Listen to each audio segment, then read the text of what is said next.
Il est serviteur de Dieu à la compassion limitée. Il est le cordon du département de l'intercession limitée. Il est parmi les orateurs à limiter. Il n'est pas encore marié. Bientôt sera là. Il n'est pas encore marié. Yébela. Il n'est pas encore marié, mais il parle très bien. Est-ce que sommes-nous dans la joie d'accueillir l'homme de Dieu, Alex Moubiaï, alors qu'il s'approche? On acclame le Seigneur.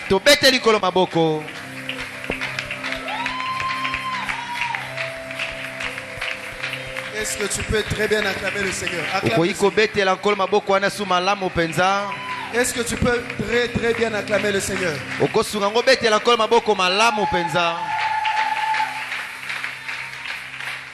Que le nom du Seigneur soit béni. Alors que nous restons debout, nos cœurs ouverts et assoiffés d'entendre la parole de Dieu, vous allez prendre votre main droite, poser sur votre cœur, dire à Dieu: Seigneur, parle-moi ce matin.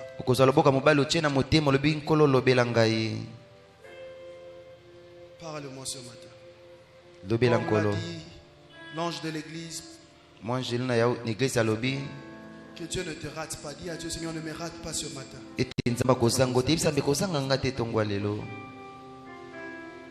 Seigneur, ne me rate pas.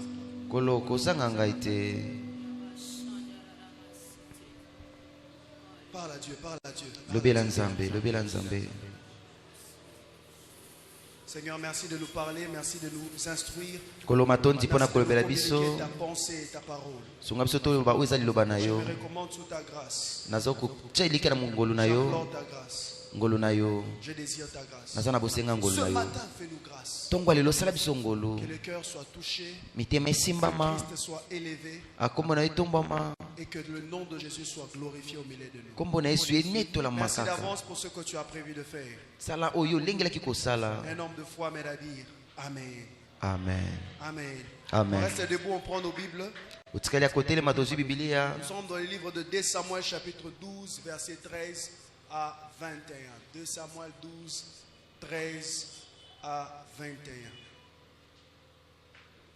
2 Samuel 12, 13 à 21. Celui qui trouve m'aide à dire Amen. On va les lire ensemble. Il est écrit: David dit à Nathan: je péchais contre qui? Contre l'Éternel. Nathan dit à David: l'Éternel pardonne ton péché. Tu ne mourras point.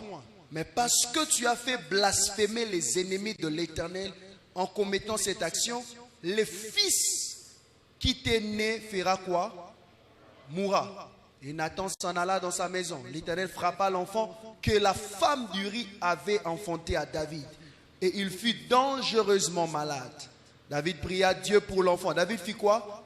David pria Dieu pour l'enfant et jeûna même. Et quand il entra, il passa la nuit couché par terre. Les anciens de sa maison insistèrent auprès de lui pour le faire lever de terre, mais il ne voulut point. Et il ne mangea rien avec eux. Le 7e jour, l'enfant mourut. Les serviteurs de David craignaient de lui annoncer que l'enfant était mort.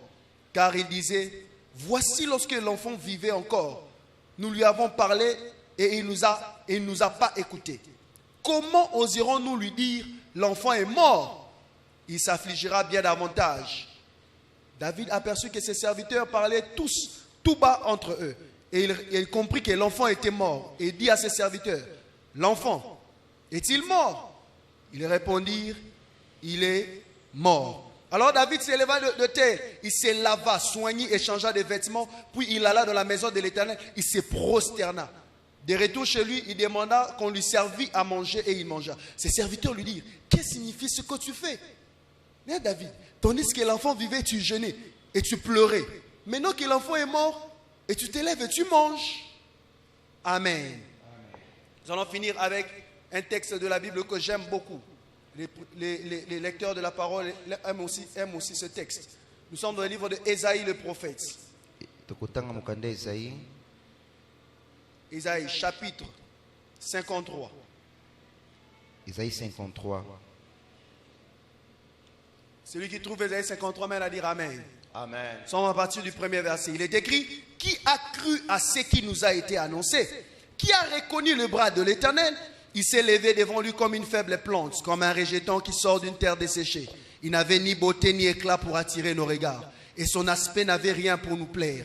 Méprisé et abandonné des hommes, homme de douleur, habitué à la souffrance, semblable à celui dont on détourne les visages. Nous l'avons dédaigné, nous n'avons fait de lui aucun cas. Cependant, ce sont nos souffrances qu'il a portées, c'est de nos douleurs qu'il s'est chargé. Et nous l'avons considéré comme puni, frappé des yeux et humilié. Mais il était blessé pour nos péchés, brisé pour nos iniquités. Je disais, le châtiment qui nous donne la paix est tombé sur lui.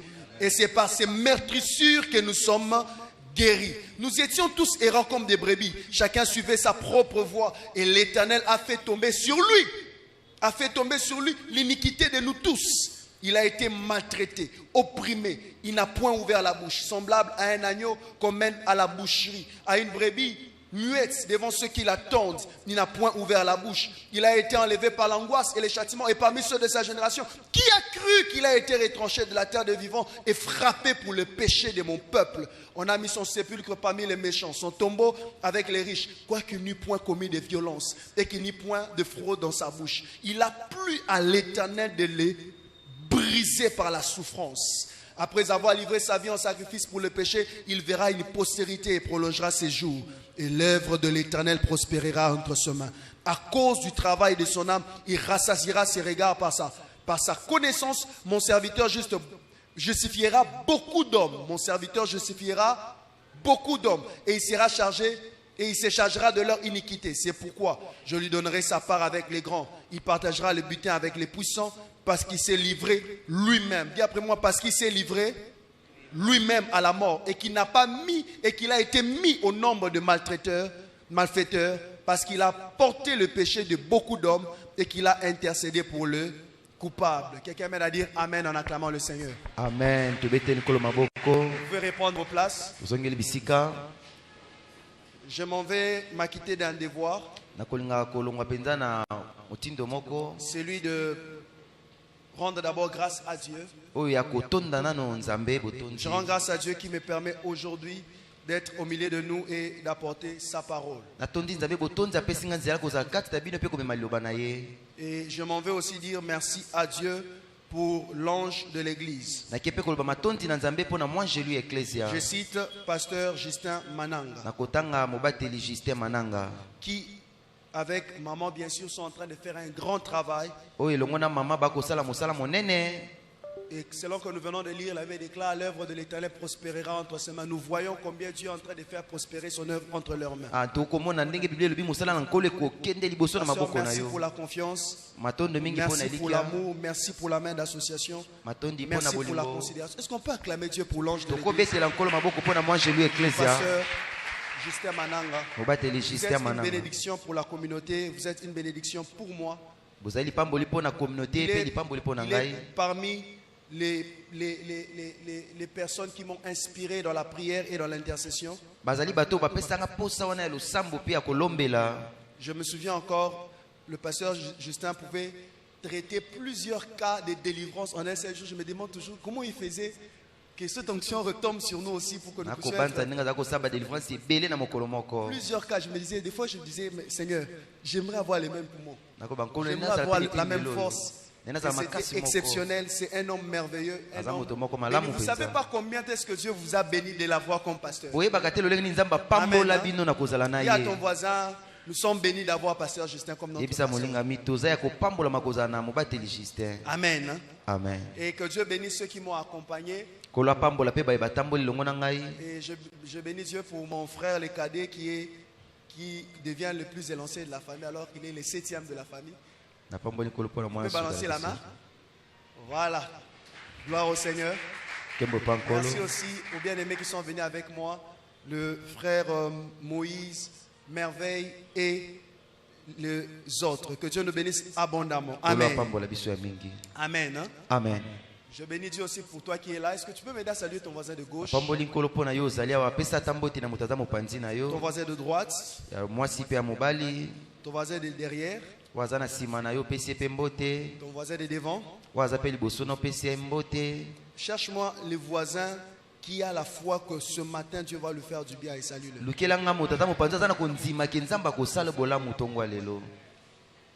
Amen. Amen. Voilà. Nous allons commencer notre message de ce jour. Le thème qui nous a été demandé d'exploiter, c'est l'œuvre de Jésus-Christ à la croix. L'œuvre de Jésus-Christ à la croix. Qui dit œuvre dit ouvrage. Qui dit œuvre veut dire travail. On nous demande de parler de l'œuvre de Jésus-Christ à la croix. On veut parler du travail que Christ a fait à la croix. De ce que a produit ce que Jésus a fait à la croix. Parce que vous savez, aujourd'hui, ce n'est pas tout le monde qui donne des thèmes autour de la personne de Jésus. Plus nous allons vers la fin, plus les hommes aimeraient avoir des thèmes sophistiqués. On cherche le mystère de 4 choses qui amènent vers la prospérité. C'est pas vers le bonheur. Comment avoir une nouvelle voiture? Comment voyager? Comment connaître que c'est elle? Comment savoir que c'est lui? De moins en moins, on parle de la personne de Jésus. Et je bénis Dieu parce qu'en cette période, Dieu a inspiré à notre communauté d'avoir ces moments de prière où le thème et le message est centré sur Christ. Si on parle de l'œuvre de Jésus-Christ à la croix, je crois à Maman Mobutu, à Bible, on parle de Jésus-Christ. À l'église mère, on parle de l'enfer et du ciel existe. On insiste sur la personne de Jésus qui est la porte vers l'éternité. Je suis convaincu qu'en cette période, Dieu est en train de préparer son église à son retour. Et vous ne pouvez pas vous apprêter au retour de celui qui revient sans connaître celui qui est en train de revenir et pourquoi il est en train de revenir. Et pour comprendre la portée de l'enlèvement de l'église, il faut essayer de rentrer en arrière pour savoir pourquoi Jésus revient pour prendre son église. Qu'est-ce qui a fait qu'il parte pour revenir? D'abord, on doit essayer de comprendre pourquoi est-ce qu'il était venu pour partir afin de revenir. Voilà pourquoi il y a ce thème. L'œuvre de Jésus-Christ à la croix. Alors j'aimerais dire à quelqu'un que Jésus-Christ est celui qui a rendu parfait le plan de Dieu. Jésus-Christ est celui qui a rendu possible le salut de toute l'humanité.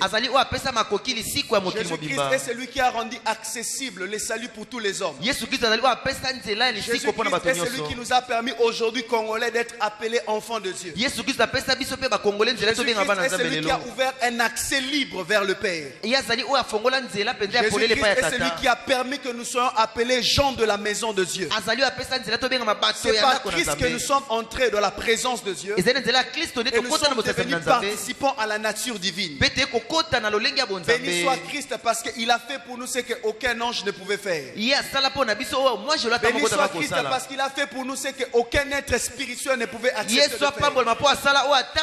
Béni soit Christ parce qu'il a accepté de venir prendre la place du pécheur et de nous donner la vie éternelle. Amen. Amen. Rapidement, j'entre dans mon texte de base,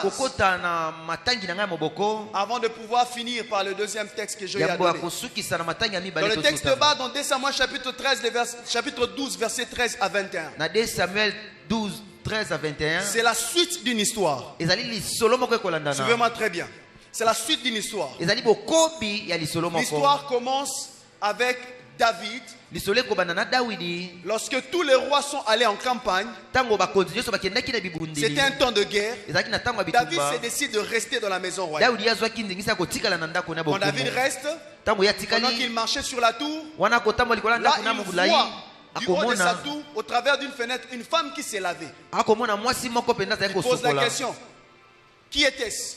On lui répond, n'est-ce pas Bécheba, la femme d'Uri les Hétiens? C'est alors que David lui demande qu'on le fasse venir. David tombe en adultère, commet l'adultère avec Uri. Et quand David se rend compte que cela était grave et que la femme était tombée enceinte, David organise le retour d'Uri vers sa femme. Pour qu'on dise que ce n'est pas la grossesse de David, mais c'est la grossesse de Uri. Uri étant un homme loyal à son roi, il dit, et à son armée, il dit, je ne peux pas aller vers ma femme alors que l'armée est en guerre. David écrit une lettre, il donne à Uri, il dit, va donner à Joab. Quand il amène vers Joab, Uri pensait que c'était une augmentation, alors que c'était une exposition. David organise la mort de Uri. Non seulement David commet le mal, il commet l'adultère, David planifie aussi le meurtre. Il commet un double péché. Il commet l'adultère et il tue. C'est là que notre texte commence. David continue sa vie normalement comme s'il n'avait rien fait. Et Dieu parle au prophète Nathan. Le prophète vient se présenter vers David. Et c'est là que le prophète révèle ce qui était caché. Que Dieu nous donne des prédicateurs qui révèlent ce qui est caché. Amen. Que Dieu nous donne des intercesseurs qui révèlent ce qui est caché. Nous sommes dans un temps où l'ennemi travaille dans le noir, dans les ténèbres. Que Dieu nous donne des personnes capables de révéler ce qui est caché. Des personnes capables de faire tomber les masques de l'hypocrisie. Il a continué à se faire passer pour un saint alors qu'il n'était plus saint. Il continue à se faire passer pour quelqu'un qui était consacré alors qu'il n'était plus consacré. Si Nathan n'était pas venu, tout le monde n'aurait jamais su que David avait commis l'adultère et il avait commis un meurtre. Que Dieu nous donne des prédicateurs qui font tomber le masque de l'hypocrisie. Que Dieu fasse de nous des personnes qui savent révéler la vraie nature de gens. Et je prie ce matin que la parole de l'Éternel puisse révéler à quelqu'un sa vraie nature. Puisse éclairer pour que quelqu'un voie qu'il a la tâche à gauche ou à droite. Je prie au nom de Jésus que la lumière de la parole t'éclaire ce matin. Et lorsque David est mis face à la vérité, alors que l'homme David se répand, il pleure, il se répand. Quand il se répand, on arrive au verset 13. Il dit à Nathan, Nathan, je péché contre l'Éternel. Nathan dit à David, l'Éternel pardonne ton péché. Tu ne mourras point. C'est ici que mon problème commence. La Bible déclare dans les livres où on établit les lois, les préceptes et les commandements, que celui qui commet l'adultère mérite de mourir. On doit tuer celui qui a commis l'adultère. Et celui qui tue quelqu'un doit aussi être lapidé. La vie doit répondre par la vie. Quand tu tues, tu dois aussi être tué. Quand tu commets l'adultère, tu dois mourir. Souvenez-vous lorsque un groupe de gens sont allés voir Jésus, les pharisiens, ils ont amené une femme, ils ont dit, maître, Moïse dans la loi nous a dit de lapider de telles personnes. On vient de l'attraper en flagrant délit d'adultère. Cette femme ne mérite plus de vivre. Elle doit mourir. Et quand on prend la femme, on jette au pied de Jésus. Pour dire à Jésus, la loi nous dit qu'après avoir commis un tel acte, elle doit mourir. Et nous rentrons dans le contexte de David, nous comprenons que la loi déclare la mort. Ce que David a fait mériter la mort. Dieu avait dit à Samuel, j'ai trouvé David l'homme selon mon cœur. C'est un peu comme si l'ennemi Ou encore la chair de David voulait froisser les plans de Dieu. C'est comme si le diable avait trouvé quand même un moyen de détruire la destinée de David. Dieu dit que c'est l'homme selon son cœur et que le Messie doit être appelé fils de David. Maintenant que j'induis David dans tel péché, c'est fini. Pas dans les vols, on induit David dans l'adultère. Or, Moïse dans la loi a prescrit celui qui commet l'adultère doit mourir. David doit mourir. La destinée de David doit s'éteindre. Il ne doit plus y avoir succession de personnes sur le trône parce que David doit mourir. Il doit mourir à cause de l'adultère. David doit aussi mourir à cause du meurtre qu'il a commis. David mérite la mort doublement. Il doit mourir parce qu'il a commis l'adultère. Il doit aussi mourir parce qu'il a tué quelqu'un. C'est comme si la destinée de David a été froissée. Le plan de Dieu a été embrouillé.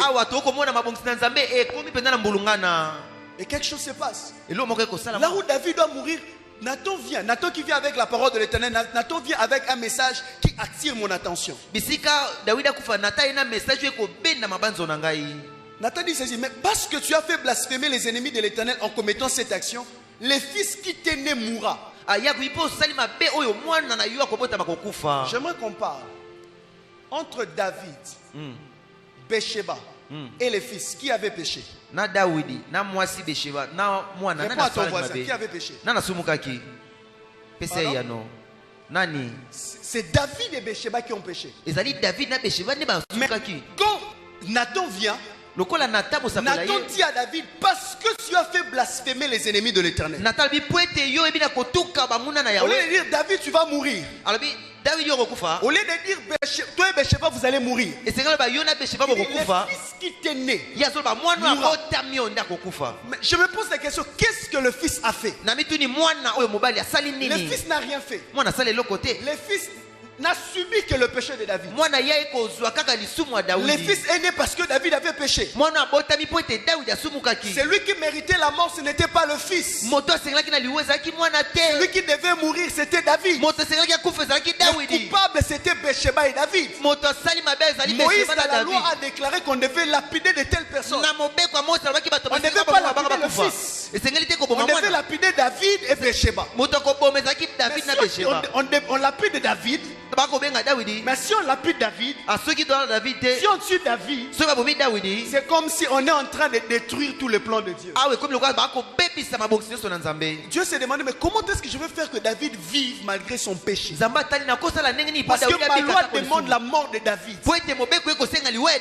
Comment est-ce que je ferai que les plans continuent sans que David disparaisse? Parce que l'ennemi a trouvé un point de contact pour détruire David. Et c'est là que Dieu trouve la solution. Dieu dit, ici la solution c'est qu'un innocent doit mourir. Un innocent doit mourir. L'innocent doit mourir. Le fils n'était pas coupable. Le fils n'avait pas commis d'adultère. Le fils n'avait pas tué Uri. Le fils n'était pas allé. Le fils n'avait pas commis d'adultère. La Bible déclare, le châtiment qui nous donne la paix est tombé sur lui. La mort qui devait venir sur David, la condamnation qui devait tomber sur David, est tombée sur le fils. Oh mon Dieu. Le fils qui devait vivre a cessé de vivre parce que David avait péché. Le fils qui devait vivre, qui avait une destinée, la destinée du fils s'est éteinte pour que la destinée de David continue. L'avenir du fils n'a pas pu continuer parce que l'avenir de David devait continuer. J'ai une bonne nouvelle à annoncer à quelqu'un. La mort ou la condamnation qui devait venir sur toi est déjà arrivée à Jésus-Christ à la croix. L'œuvre de la croix de Jésus-Christ a fait en sorte qu'il y ait un transfert. Toi le coupable, tu as été acquitté. L'innocent est mort à ta place. Je disais l'innocent Jésus a accepté de mourir à ta place. L'innocent Jésus a pris ta place. L'innocent L'innocent Jésus a porté le péché qui devait tomber sur toi. L'innocent Jésus a accepté de mourir à ta place coupable. Là où tu devais être jugé, les châtiments qui te donnent la paix est tombé sur lui. Les châtiments qui te donnent la paix est tombé sur lui. Les châtiments qui te donnent la paix est tombé sur lui. Là où tu méritais d'être puni, là où tu méritais de mourir, là où tu méritais d'être condamné, ta condamnation est tombée sur Jésus. C'est là que les anciens ne comprenaient pas. Les anciens d'Israël ne comprenaient pas. Quand l'enfant est tombé malade, David a commencé à pleurer, à jeûner. En fait, David avait compris la valeur de la loi. David voulait dire à Dieu, je mérite d'être puni. L'innocent n'a rien fait. Laisse l'innocent vivre. Prends-moi la place d'innocent. Parce que je mérite ce que je fais. Lui ne mérite rien. Prends-moi. Parce que c'est moi le coupable. Il a prié, il a prié, il a prié. Et quand l'enfant meurt, les anciens disent, comment est-ce qu'on va annoncer à David que l'enfant est mort? Or, David connaissait le mystère de la substitution. David a compris que aussi longtemps que l'enfant était vivant, moi j'étais vivant, je ne comprenais pas encore c'était quoi la volonté de Dieu. Dès l'instant où l'enfant est mort, je suis acquitté. Je n'ai plus le droit de pleurer. Je n'ai plus le droit de me lamenter. La mort de l'innocent a fait que a changé le deuil de David en fait. David s'est lavé. David s'est oint. David est allé se prosterner même pour dire je te bénis. Je te glorifie du fait que tu m'as justifié, du fait que tu m'as acquitté. J'ai compris qu'il y a une substitution. Là où je devais mourir, quelqu'un d'autre est mort à ma place. Là où je devais être condamné, quelqu'un d'autre a été condamné à ma place. Là où je devais subir la condamnation, ma condamnation a été portée par quelqu'un d'autre. Mon jugement a été porté par quelqu'un d'autre. Jésus-Christ a accepté de porter mon jugement. Jésus-Christ a accepté de porter ma condamnation. Jésus-Christ a accepté de me justifier. Jésus-Christ a accepté que le châtiment qui me donne la paix tombe sur lui. C'est là que ça se manifeste le mystère de la substitution.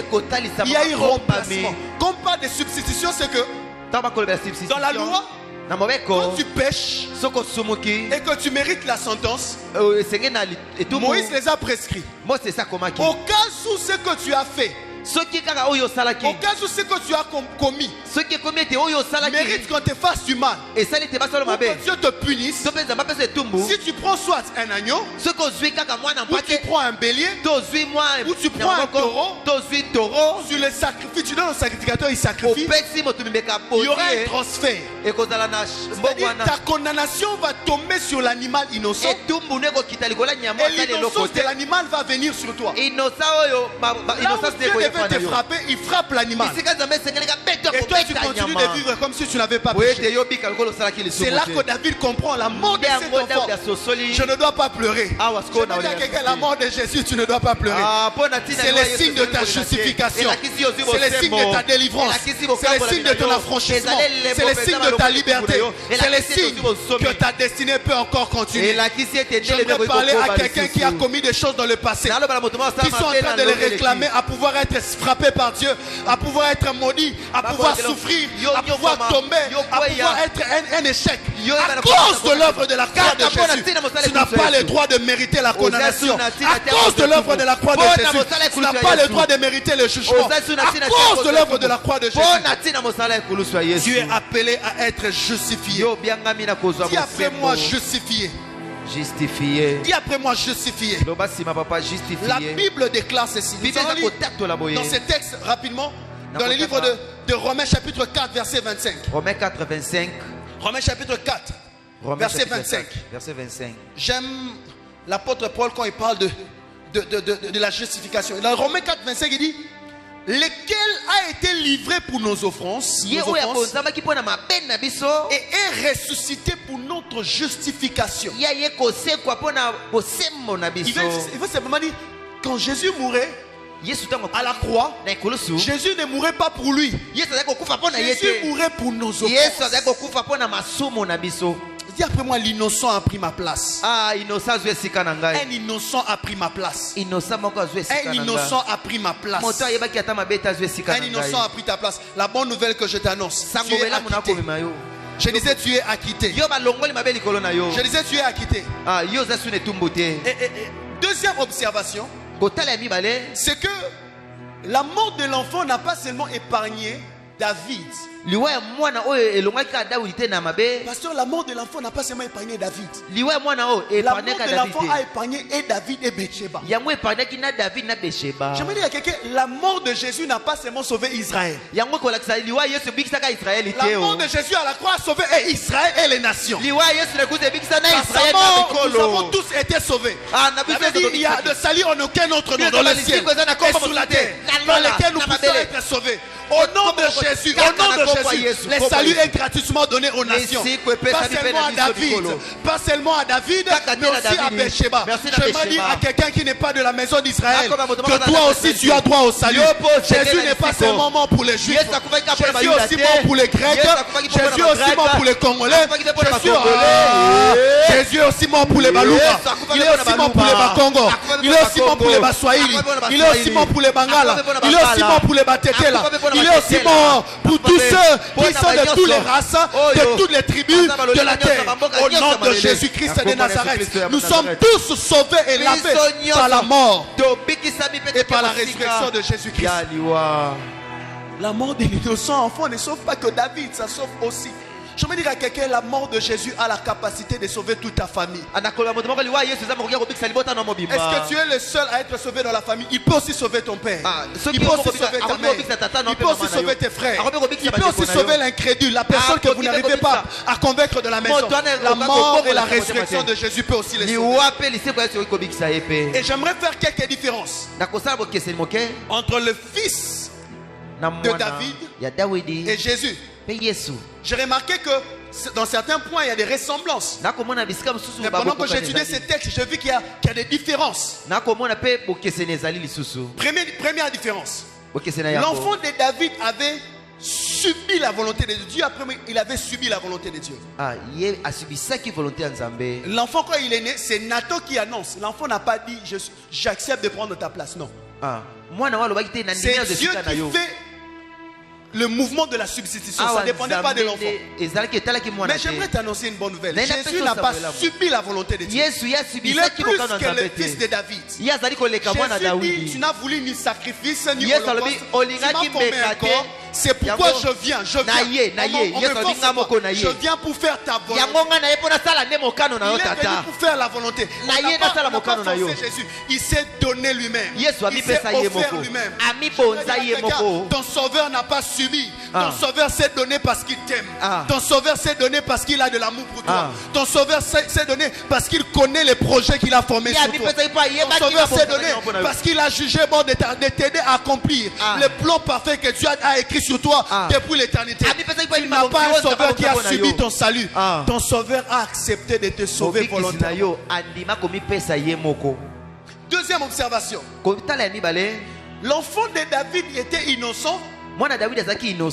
Il a pu épargner David. Mais il avait en lui les sangs adamiques. Mais notre sauveur Jésus n'a pas porté les sangs adamiques.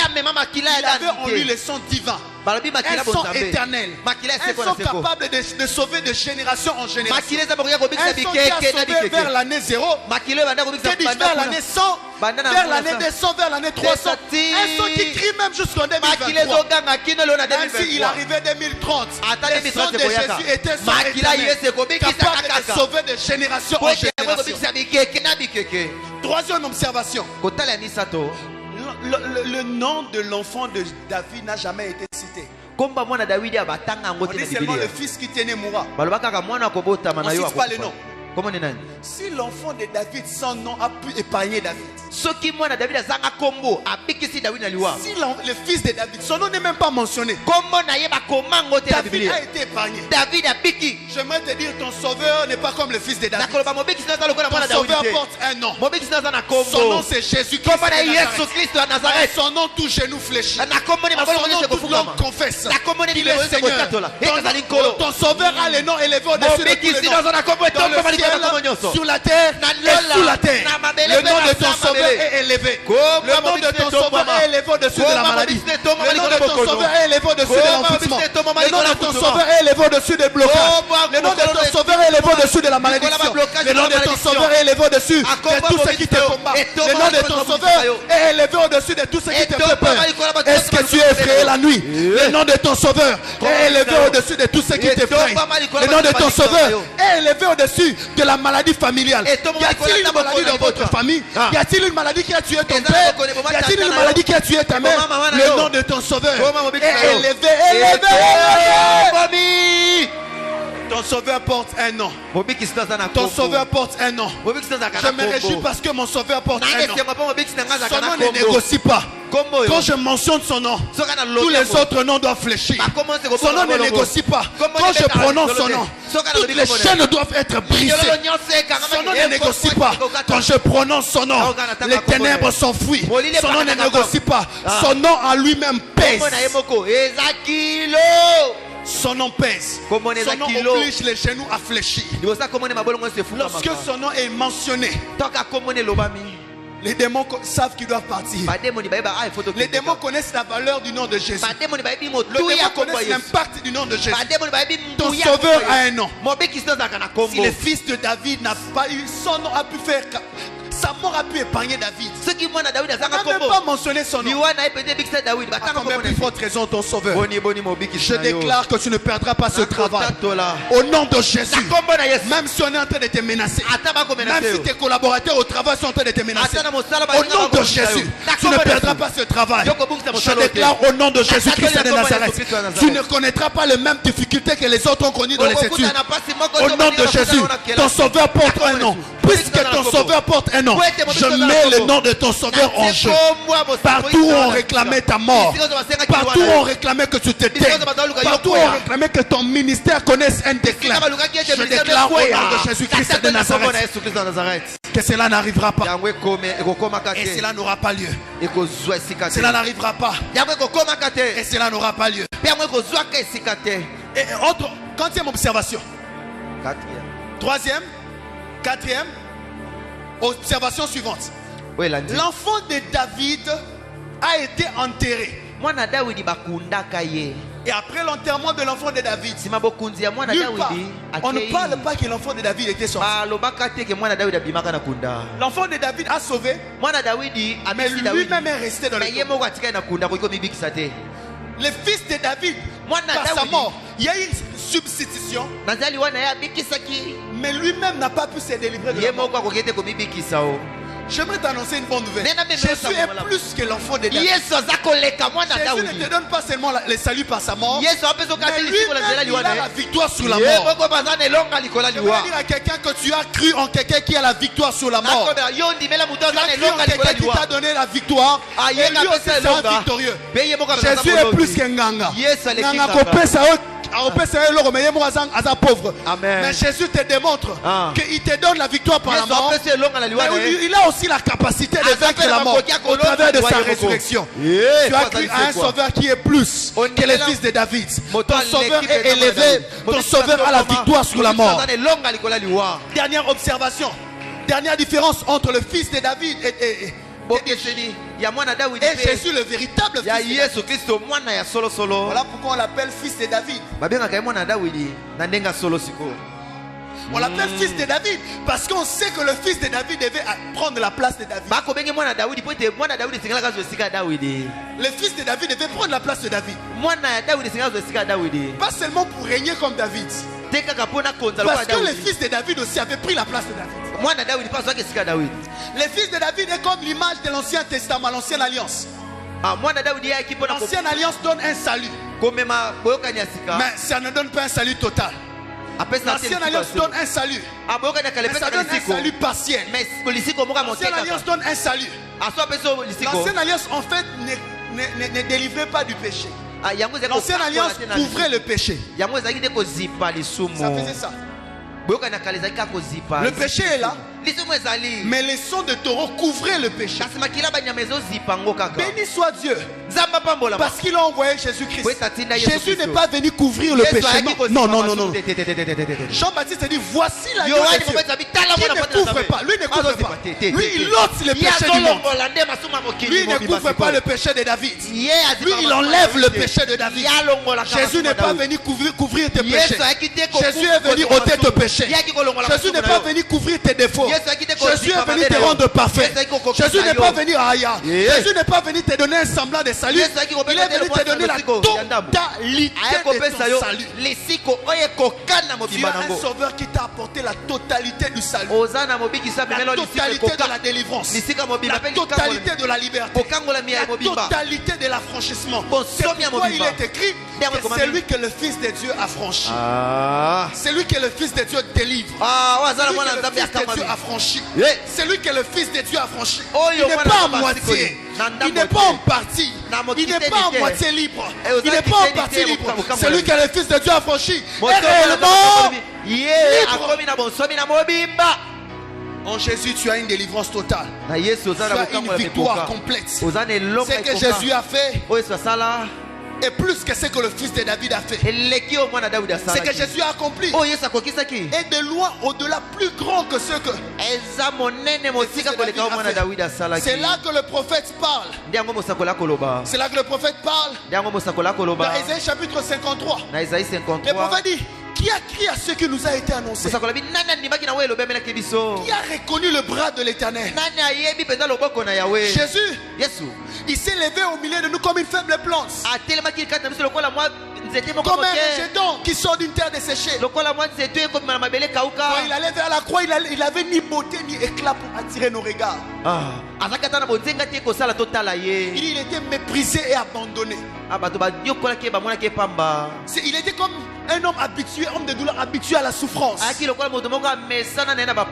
il partait à la croix, il était méprisable.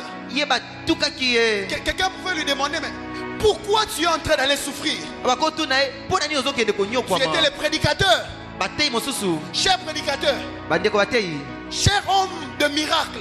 Mais comment est-ce que tu es en train d'aller comme un malfaiteur? Toi tu disais que tu as amené un royaume, que ton royaume n'est pas de ce monde. Toi tu disais ce qui est entre tes mains, nul ne peut l'arracher. Toi tu disais que tu es le chemin, la vérité et la vie. Toi tu disais que tu es celui qui est venu du ciel. Mais comment est-ce que tu pars comme un voleur? Comment est-ce que tu acceptes qu'on te frappe comme un malfaiteur? Toi tu disais le Fils de l'homme est venu non pas pour être servi mais pour servir. On n'est pas encore fatigué de tes services. Pourquoi tu es en train de partir? Toi tu disais que je suis la porte de brebis. Mais pourquoi est-ce que la porte est en train d'aller ainsi? Mais toi tu disais que nul ne peut venir au Père que si il ne passe par toi. Mais comment est-ce que on a mis la couronne d'épines sur ta tête? Toi tu disais dans tes prédications que tu nous feras connaître la vérité. Et cette vérité doit nous affranchir. On n'est pas encore fatigué de t'entendre. Pourquoi tu pars? Tu es en train de partir comme un malfaiteur. On te connaît, Jésus. Tu n'as jamais fait du mal à personne. On te connaît, Jésus. On t'a piégé plusieurs fois, mais tu as toujours été vainqueur. On te connaît, Jésus. Les jours où on a attrapé une femme en flagrant délit d'adultère, tu as fait taire ceux qui voulaient tuer la femme. Et ce qui nous a bénis dans cette action que tu as fait, c'est que tu t'étais abaissé. Dis à ton voisin: Jésus s'était abaissé. On a pris la femme. On a pris la femme. On l'a jetée. On dit on a jeté la femme. Donc quand on jette la femme, Jésus enseignait. Jésus aussi s'abaisse. Il a commencé à écrire. Mais pourquoi tu t'abaisses? Je bénis Dieu parce que c'est un Dieu qui sait s'abaisser. Béni soit Dieu parce que j'ai un sauveur qui sait s'abaisser. Il savait que l'humanité allait mourir. Il a accepté de s'abaisser. Il a quitté le trône de gloire. Il a accepté de s'abaisser. Il a emprunté le chemin. Il a arrêté ses discours de prédication. Il a arrêté de faire le miracle.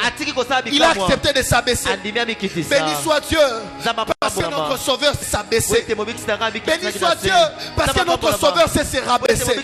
Il a vu que l'homme ne pouvait monter. L'homme ne pouvait pas monter vers la sainteté. L'homme ne pouvait pas monter vers la justice. L'homme ne pouvait pas se justifier lui-même. L'homme ne pouvait pas se sauver lui-même. Notre sauveur s'est abaissé. Notre sauveur s'est abaissé. Quand il est allé sur le chemin de la croix, il a accepté de s'abaisser. Il a accepté de s'abaisser. Jésus, tu prêchais. Jésus, tu enseignais. Pourquoi lorsqu'on jette la femme, la femme était par terre, tout le monde était debout. Jésus s'est abaissé. Mon sauveur s'est s'abaisser. Lorsque les hommes ne peuvent pas comprendre, c'est par quoi je passe. Lui peut comprendre, il sait s'abaisser. Lorsqu'on me juge, lui s'abaisse. Lorsqu'on te critique, lui s'abaisse. Oh, béni soit Dieu, parce qu'il sait s'abaisser à ta dimension. Lorsque tu ne savais pas monter vers la justice de Dieu, Jésus s'est abaissé. Il a quitté le trône, il est descendu sur la terre. Il s'est identifié à un pécheur. Il s'est identifié à un malfaiteur. Quoi qu'il n'y point en lui de péché, quoi qu'il n'y point en lui d'iniquité, il s'est abaissé. Quelqu'un d'autre se dira: je suis trop juste, je ne peux pas m'abaisser. Pourquoi je vais descendre? Quelqu'un d'autre descendra pour un juste. Quelqu'un d'autre va accepter de s'humilier pour un homme riche. Après, cet homme riche va le remercier. Mais Jésus s'est abaissé pour cette femme qu'il ne connaissait même pas. Pour cette femme qui n'était même pas de sa famille. Pour cette femme qui n'était même pas de... Pour cette femme qui ne pouvait même pas lui dire merci après. On a arrêté la prédication de Jésus. On a amené cette femme. Jésus s'est abaissé. Il a commencé à écrire. Merci parce que tu t'es abaissé. Merci parce que tu es un sauveur qui sait s'abaisser. Merci parce que tu es un Dieu qui sait s'abaisser. Merci parce qu'on a cru à un sauveur qui ne nous demande pas seulement de monter, mais qui lui-même a commencé par s'abaisser. Il a commencé par prendre notre place. Il a commencé par s'humilier pour nous élever.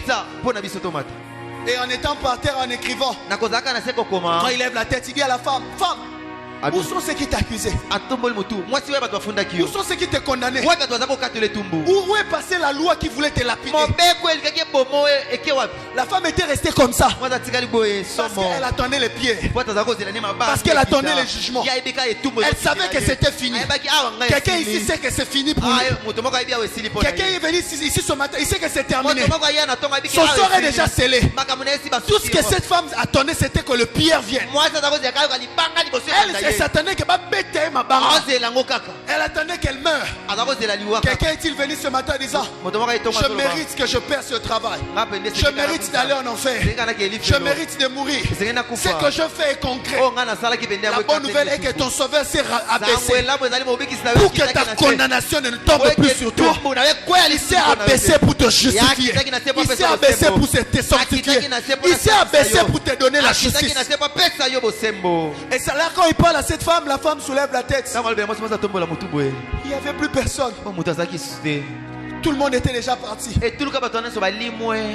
J'aimerais ici parler à quelqu'un qui pense qu'il est sous la malédiction de sa famille. Lève ta tête. Ils sont déjà partis. En Jésus, c'est déjà fini. Tu es resté comme si on allait te lapider. Tu te comportes comme si tu es lié. Tu te comportes comme si tu es maudit. Lève ta tête. Lève ta tête, c'est fini. Lève ta tête, c'est terminé. Il a déjà payé ta dette. Lève ta tête, c'est fini. Lève ta tête, c'est terminé. Tu n'as pas le droit de mourir. Lève ta tête. Où sont ceux qui t'ont lapidé? Il y a des années, tu pensais que ta vie ne doit pas avancer parce que la dernière fois que tu avais la tête levée, Tu avais entendu ton oncle te dire je vais t'achever. La dernière fois que tu avais la tête levée, tu avais entendu un sorcier te dire ton sort est scellé. La dernière fois où tu avais la tête levée, tu avais entendu quelqu'un te dire oh, tu verras si ça va marcher. Tu avais courbé la tête et tu pensais que c'était fini. Jésus m'envoie te dire lève ta tête. Lève ta tête, ta dette a déjà été payée. Lève ta tête. Lève ta tête. Ta mort a été déjà ôtée. Lève ta tête. Lève ta tête. Les châtiments qui devaient venir sur toi, quelqu'un l'a déjà porté. Lève ta tête. Lève ta tête. La malédiction de ta famille n'a pas le droit de te lier. Lève ta tête. Où sont partis ceux qui te condamnaient? Où sont partis ceux qui t'accusaient? Où sont partis ceux qui disaient qu'ils devaient mourir? Où sont partis ceux qui disaient que l'église de la compassion Massina n'ira pas loin? Église, lève ta tête. Lève ta tête. J'aimerais dire à quelqu'un, lève ta tête. Tu te rendras compte que la malédiction qui pesait sur ta famille est déjà partie. Tu as la foi en Jésus, tu te comportes comme si tu étais un mondain. Lève ta tête. Lève ta tête, lève ta foi. Regarde à Jésus. Il te dira que c'est fini. Ta dette a déjà été payée. Ta dette a déjà été payée. Ta dette a déjà été payée. Ta dette a déjà été payée. C'est là qu'il regarde la femme. Il dit femme, moi non plus je ne te condamne pas. Je te donne une autre chance. David, tu devais mourir aujourd'hui. David, tu méritais la mort. Mais je te donne une autre chance. Va et ne pêche plus. La bonne nouvelle que Dieu m'a donnée. Dieu t'a donné une autre chance. L'œuvre de la croix de Jésus est un signe que ton histoire n'est pas encore finie. Dieu te donne une autre chance. Dieu te fait confiance. Dieu croit que de toi peut sortir encore quelque chose de bon. Si quelqu'un disait que qu'est-ce qui pouvait sortir de bon de Nazareth, quelque chose de bon peut sortir de toi. Je vais dire à quelqu'un, une bonne destinée peut encore sortir de toi. Un homme de Dieu puissant peut sortir de toi. Une prophétesse peut sortir de toi. Va et ne pêche plus. Va et ne pêche plus. Dieu te donne une autre chance. Va et ne pêche plus. Dieu te donne une autre opportunité. Va et ne pêche plus. Dieu réécrit ton histoire. Va et ne pêche plus. David, va et ne pêche plus. Tu peux encore écrire des psaumes. Va et ne pêche plus. Tu peux encore bâtir les temples. Tu peux encore faire les plans de construire un temple. Va et ne pêche plus. Va et ne pêche plus. Ta destinée qui devait s'éteindre à cause de l'œuvre de la croix de Jésus. Ta destinée se prolonge. Ta destinée se prolonge. Est-ce que quelqu'un peut s'élever? Tu seras en train de dire à bénir Dieu pendant quelques minutes. Après quand je vais prier pour toi, dis à Dieu merci. Parce que tu es un sauveur qui m'a justifié. Un sauveur qui m'a sanctifié. Un sauveur qui m'a libéré. Un sauveur qui m'a donné la victoire. Un sauveur qui a fait en sorte que quand j'étais incapable de me sauver, incapable de me délivrer, tu as pris ma place. Tu m'as affranchi. Tu m'as délivré. Tu m'as libéré.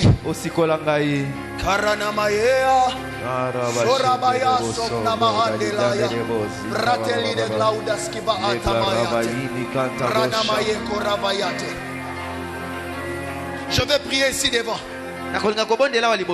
avec tous ceux qui sentent que il y a des choses qui ont été comme des portes qui pèsent même dans leur conscience et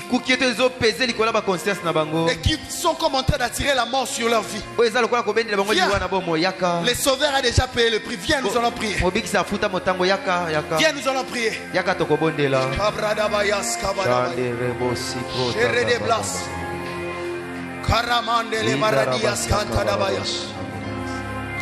Dans toutes les maisons, sur toutes les maisons où il y avait le sang sur le poteau et les linteaux, la mort qui devait frapper passait outre. Parce que la mort était déjà constatée. Il y avait déjà un agneau qui était mort. Le coupable ne devait plus mourir. Le coupable ne devait plus mourir. Le coupable n'avait plus droit à la mort. Le coupable n'avait plus droit à la mort.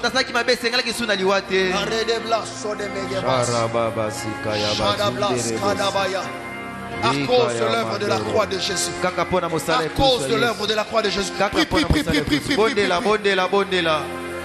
À cause de l'œuvre de la croix de Jésus. À cause de l'œuvre de la croix. Je prie, je prie, je prie, je prie. Je prie, je prie, je prie.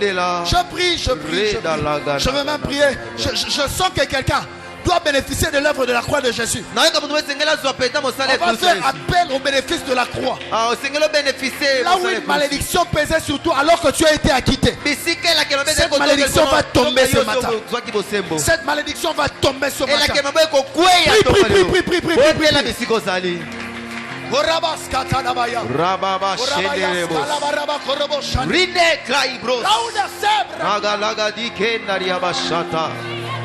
Rakaman reble zimbora de genages nanda rabashaka baba iregenegos barabro rabaria de bro saprali kleta labash ina na ya zeka sarabo merci merci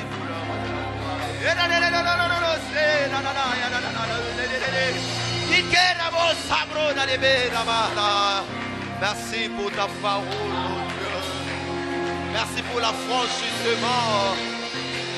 Et Sarababa. Oh,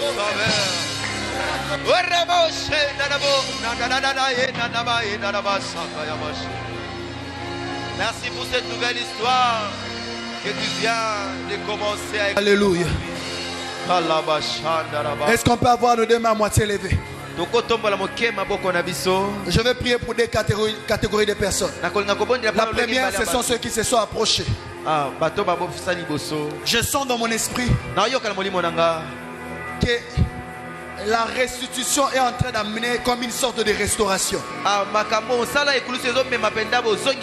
Il y a quelqu'un ici qui avait commis quelque chose. Ça t'a même fait perdre la sensibilité spirituelle. Ça t'a fait perdre la consécration. Ça t'a fait perdre la soif de Dieu. Ça t'a fait perdre la vie de prière. Ça t'a même fait perdre l'envie, le goût de la parole de Dieu. Alors que je parle et que tu as tes deux mains à moitié levées, Dieu est en train de te restaurer. Sois prêt. Dans les secondes qui vont suivre à partir de maintenant, je sens les mouvements de l'esprit dans l'atmosphère. Dieu est en train de te restaurer. Que tu sois ici devant, que tu sois de la salle. Protocolaire, aidez-moi. Je sens la mouvance de l'esprit de la salle. Alors que je compte jusqu'à 12. Il y a un vent de restauration à cause de l'œuvre de la croix de Jésus. Attention, je compte 1, 2, 3, 4, 5, 6, 7, 8, 9, 10, 11, 12. Recevez la grâce de Dieu. Sois restauré là où tu es. Sois restauré là où tu es. Sois restauré là où tu es. Sois restauré là où tu es. Sois restauré là où tu es. Sois restauré là où tu es. Sois restauré là où tu es. Sois restauré là où tu es. Reçois la restauration. Au nom de Jésus. Au nom de Jésus. Au nom de Jésus. La restauration est en train de souffler. La restauration est en train de souffler. Il y a quelqu'un qui reprend les coups de la méditation, les coups de la prière qui étaient partis, les coups de la sanctification qui étaient partis. Attention. Il y a un vent de l'esprit qui vient sur toi. La restauration est forte. Oui. La restauration est forte. La restauration est forte. La restauration est forte. La restauration est forte. La restauration est forte dans l'atmosphère. La restauration est forte dans l'atmosphère. La restauration est forte dans l'atmosphère. Amenez-moi ceux qui sont tombés dans la salle ici. Je vais leur imposer la main. Je suis en train de prier pour la deuxième catégorie de personnes. Je prie pour toutes les personnes qui étaient régies par des lois, alors qu'ils sont déjà en Christ, alors qu'ils sont affranchis en Christ. Je suis en train de prier que la puissance de la croix de Jésus, que la puissance de la croix de Jésus, que la puissance de la croix de Jésus, amenez-moi ces personnes. Ces personnes seront secouées par la puissance de Dieu. Que la puissance de la croix de Jésus, je compte jusqu'à 4. Que la puissance de la croix de Jésus protocolaires, soyez dans la salle. Je sens le mouvement de l'esprit. Que la puissance de la croix de Jésus. La puissance de la croix de Jésus est en train de briser toute forme de puissance qui réclamait quelqu'un ici. À la malédiction qui devait le quitter.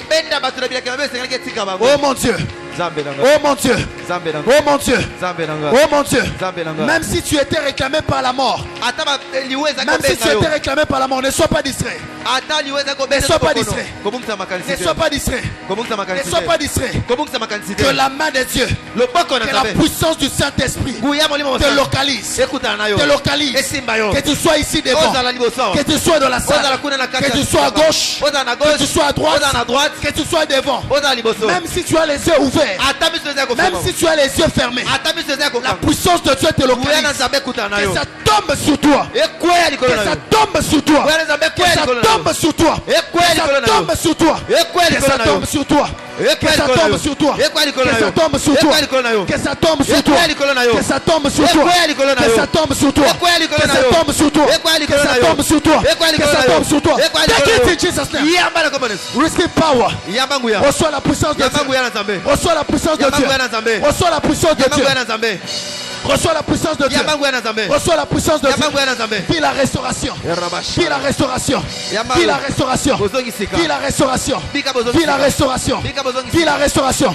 Reçois. Vis la restauration.